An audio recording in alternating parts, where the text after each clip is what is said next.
నమస్తే. ఎన్నో ఆధ్యాత్మిక కార్యక్రమాలు నిరంతరం మన ఛానల్‌లో కొనసాగుతూ ఉంటాయి. మీ నుంచి కూడా చాలా మంచి స్పందన లభిస్తూ ఉంది. అందులో భాగంగా ధర్మ సందేహాల రూపంలో చాలా విషయాల్ని మనకి వివరించటానికి ఈరోజు మనతో పాటు ఉన్నారు. మనందరికీ సుపరిచితులు, ప్రముఖ జ్యోతిష్య, వాస్తు పండితులు బ్రహ్మశ్రీ డాక్టర్ నాయకంటి మల్లికార్జున శర్మ గారు. కొన్ని ధర్మ సందేహాల రూపంలో అడిగే ప్రయత్నం చేస్తాను. వీడియోస్ ఎక్కడా స్కిప్ చేయకండి. ఏవైనా డౌట్స్ ఉంటే కామెంట్ బాక్స్‌లో తెలియచేయండి. గురువుగారిని కలవాలి అనుకుంటే స్క్రీన్ మీద కనపడే నెంబర్‌కి కాల్ చేయండి. గురుగారు నమస్కారం అండి. నమస్కారం అమ్మా. గురువుగారు, మామూలుగా గడప పూజ అనేది చాలా మంది చేసుకుంటూ ఉంటారు. ఇక మనకి పండగలప్పుడు పసుపు రాసి గడపకి చేయటం అనేది ప్రధాన ద్వారానికి చాలా మంది ఇళ్లల్లో కనపడుతున్న విషయం. అయితే గడపకి పసుపు రాసి ముగ్గు వేస్తూ ఉంటారు. ఈ ముగ్గుని ఈ మధ్య కాలంలో పెయింట్‌తో వేస్తున్నారు, చాక్ పీస్‌తో వేస్తున్నారు. బియ్యపిండితో వేయటం చాలా అరుదుగా కనపడుతుంది. అసలు ముగ్గు అనేది దేనితో వేస్తే మంచిదంటారు? గడప పూజ ఏ విధంగా చేస్తే మంచిదంటారు? దానివల్ల వచ్చే శుభ ఫలితాలు ఏ ఇక్కడ విధంగా ఉంటాయి చెప్పండి? ఆ గుమ్మానికి అంటారు, కొంతమంది గడప అంటారు, కడప అంటారు, రకరకాలుగా పిలుస్తుంటారు ప్రాంతీయ ఆచారాన్ని బట్టి. హ్మ్. హ్మ్. ఏదైతే గడపకి మనం వేసేటప్పుడు ఇప్పుడంటే ఒక ఫ్రంట్ డోర్ మాత్రమే ఉంటుంది, పక్కన డోర్ పెట్టారు. మిగతా వాటన్నిటికి బెడ్రూమ్‌లకు వాటిలన్నిటికి గడప తీసేశారు. అవును. ఆ గడపలు దేనికి లేవు. హ్మ్. హ్మ్. అయితే ఇక్కడ ఏదైనా సరే మనం ముఖద్వారంలో ఆ గుమ్మాన్ని పెట్టేటప్పుడు ఖచ్చితంగా ఆ గడపకి పసుపు రాయటం అనేది చాలా శ్రేష్టమైంది. హ్మ్. సరే పెయింట్ కొట్టుకుంటున్నారు. పెయింట్లు కొట్టిన ఆకర్షణ కోసం మళ్ళీ దాని మీద పసుపు రాయటం అనేది చాలా మంచిది. హ్మ్. పెయింట్‌లతోటి వైట్ పెయింట్ తోటి ముగ్గు వేసినా హ్మ్. బియ్య పిండితో కూడా ముగ్గు వెయ్యాలి. హ్మ్. వైట్ పెయింట్ ఏశారు ఆకర్షణగా చుట్టాలకో, బంధువులకో అందరికి చూపించడానికి. హ్మ్. మళ్ళీ బియ్య పిండితో ముగ్గు వెయ్యాలి. హ్మ్. చాక్ పీస్ తోటి అనేది పనికిరాదు. ఓకే. ఏదో చాక్ పీస్ బోర్డ్ మీద రాసుకునేదే కానీ కింద ముగ్గేయటానికి పనికిరాదు. ఏందంటే కొంతమంది చేతగాక ముగ్గులు రాక దీనితోటి ఎంబటే పడిపోతుందేమో ముగ్గు ఇలా వేయటానికి కూడా ఆర్టే ఒకటి. ముగ్గు కూడా ఏమిటంటే పల్చగా ఇలా వేసేటప్పుడు కూడా మహా ఆర్ట్ అది. అవును. అలానే ఆ వెయ్యటము రావాలి వీళ్ళకి సాంప్రదాయం. హ్మ్. ఇప్పుడు సత్యనారాయణ స్వామి వ్రతం చేసేటప్పుడు చాలా చోట్ల కూడా పురాతన రోజులు నైవేద్యం పెట్టేటప్పుడు పసుపుతో ముగ్గేసి అక్కడ నైవేద్యం పెడతారు. హ్మ్. ఎప్పుడు ఇదంతా 50లో 40లోనే. తర్వాత మళ్ళీ మర్చిపోయారు. హ్మ్. అసలు పసుపుతోనే ముగ్గ వేసి కింద పెట్టకూడదు. ఓకే. మనం ఇస్తరాకులో గానీ, అరిటాకులో గానీ, పాత రోజుల్లో అరిటాకులు గానీ, హ్మ్. హ్మ్. మోదుగాకులని హ్మ్. గుంటూరు ప్రాంతాల్లో ఏదో ఇడ్లీ ఆకులంటారు. హ్మ్. దాని పేరు కూడా ఏదో ఉంది. అయితే అలాంటి ఆకుల్లో ప్రసాదం పెట్టేవాళ్ళు. హ్మ్. ప్రసాదం పెట్టిన తర్వాత ఆ ప్రసాదం ఏదైతే ఆకులో పెడతామో దాని కింద వచ్చేటప్పటికల్లా పసుపుతో ముగ్గేసేవాళ్ళు. ఓకే. అంటే నీళ్లు జల్లి ఆ కలశంలో నీళ్లు ప్రోక్షణ చేసి పసుపుతో ముగ్గేసేవాళ్ళు. హ్మ్. వేసి ఆ ఇస్తరాకు పెట్టేవాళ్ళు. ఇప్పుడేందంటే ఆ సాంప్రదాయం అంతా పోయి మామూలుగా పెట్టేస్తున్నారు గిన్నెల్లో వాటిల్లో. ఓకే. అయితే ముగ్గు వేయటానికి కారణం ఏంటి?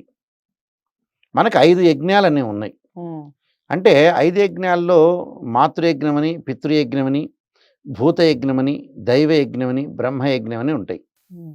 మాతృపితృల యొక్క యజ్ఞం చేయటం అంటే ఏందంటే వాళ్ళకి గతించిన వాళ్ళందరికీ కూడా పిండ ప్రదానాలు, మాసికాలు ఎక్కడన్నా కృష్ణానది పుష్కరాలు గానీ, తుంగభద్ర గానీ, గోదావరిలో గానీ పుష్కరాల్లో గూడా వాళ్ళని గతించిన వాళ్ళని తలుచుకొని వాళ్ళ వాళ్ళ యొక్క కోరికలు ఏవైతే ఉంటాయో తీర్చటము, వాళ్ళ యొక్క పుణ్యలోకాలకు చేరటానికి పిండ ప్రదాన కార్యక్రమం చేస్తారు. ఓకే. చేసిన తర్వాత అది మాతృయజ్ఞం, పితృయజ్ఞం అంటారు. హ్మ్. హ్మ్. దైవయజ్ఞం అంటే ఏందంటే యజ్ఞయాగాది క్రతువులు మనం చేయటం వల్ల ఇంట్లో గానీ, లేతే దేవాలయాల్లో గానీ చేయటం వల్ల ఏందంటే, మన పూర్వజన్మలో ఉండే కర్మ ఫలితం అంతా పోయి, హ్మ్. ఉన్న కుటుంబ సభ్యులంతా కూడా క్షేమంగా ఉండటానికి, దేవాలయం ప్రతిష్టలో యజ్ఞాలు చేస్తారు. అంటే వర్షాలు పడటానికి, మరి హ్మ్. సకాలంలో పంటలు పండితేనేగా మనం తినేది. డబ్బుని తినలేం గదా! హ్మ్. హ్మ్. అలానే సకాలంలో పంటలు పండితేనే, రైతులు బాగుంటేనే సిటీలో వాళ్ళు టక్ చేసుకొని తిరిగే అవకాశాలు ఎక్కువుంటాయి. ఓకే. ఎందుకంటే తినలేరు గదా! హ్మ్. రైతులు పంటలు పండిస్తేనే తినేది ఎవరైనా సరే. ఓకే. హ్మ్. అలాగా ఇప్పుడు 'వేట' సినిమాలో చిరంజీవి గనక డబ్బులు తినిపిస్తుంటాడు విలన్‌కి. హ్మ్. తిను, తిను, తిను అని. హ్మ్. అలాగా రైతులు బాగుంటేనే ఆహ్, మన సిటీస్ అన్నీ గూడా బాగుంటాయి. అవును. అలానే ఇక్కడ ఏదైతే ఈ భూత యజ్ఞం అంటారు. అంటే మాతృపితృల యొక్క ఆశీర్వచనం కావాలి. హ్మ్. దానితో పాటు దైవయజ్ఞం అంటే హ్మ్. భగవంతుడి యొక్క వర్షాలు పడాలి, భగవంతుడి యొక్క యజ్ఞం చేయాలంటారు. హ్మ్. దాంతో పాటు ఇంకోటేమిటంటే భూతయజ్ఞం అంటారు. హ్మ్. భూతయజ్ఞం అంటే ఏమిటి అంటే జీవుల్ని చూడాలి అని అర్థం. హ్మ్. బ్రహ్మయజ్ఞంలోనేమో మనుషులకు ఆహారాన్ని తినిపించటం, హ్మ్. ఆహారం పెట్టడం అనేది భూతయజ్ఞం. అంటే భూతదయ ఉండాలి అంటారు. ఓకే. అలానే భూతదయ అంటారు. అంటే భూతదయ అంటే ఏంటి? బ్రహ్మయజ్ఞంలోనే మనుషులకు పెట్టడం. హ్మ్. హ్మ్. భూతయజ్ఞం అంటే ఏంటంటే ఏదైతే జీవుల యొక్క దయ ఉండాలి. ఇప్పుడు హ్మ్. కుక్కకి ఏదైనా పెట్టొచ్చు. హ్మ్. ఆ! కోతికి ఏదన్నా పెట్టొచ్చు. హ్మ్. ఆవుకొచ్చే పండు, ఫలం పెడుతూ ఉంటారు. హ్మ్. అలానే మన ఇంటి ముందు ముగ్గు వేసామనుకోండి బియ్యపిండి, ఆ బియ్యపిండొచ్చి చీమలు తింటాయి. హ్మ్. అంటే చీమల్ని కూడా మనం పోషిస్తున్నట్టు అర్థం. అంటే భూతదయ ఉండాలి. అంటే బియ్యపిండిని మనం వేయటానికి కేవలం మన ఆకర్షణ కోసమే కాదు. అలా వేయటం వల్ల కూడా మనకు ఆ చీమలు తినటం వల్ల కూడా మన పూర్వజన్మలో ఉండే కర్మ ఫలితం అంతా తొలగిపోతుందని కూడా అర్థం అది. ఓకే. అంటే పంచయజ్ఞాలు 5 యజ్ఞాలు చెప్పారు శాస్త్రంలో. హ్మ్. హ్మ్. మాతృయజ్ఞమని, పితృయజ్ఞమని, భూతయజ్ఞమని, హ్మ్. బ్రహ్మయజ్ఞమని, హ్మ్. దైవయజ్ఞమని ఈ 5 యజ్ఞాలు నిత్యం కూడా చేయాలని అర్థం. చాలా చక్కగా వివరించారు. ముగ్గుకి సంబంధించి చాలా మందికి డౌట్స్ ఉంటాయండి. అలాగే గడప పూజకి సంబంధించి కూడా చాలా మందికి డౌట్స్ ఉంటాయి.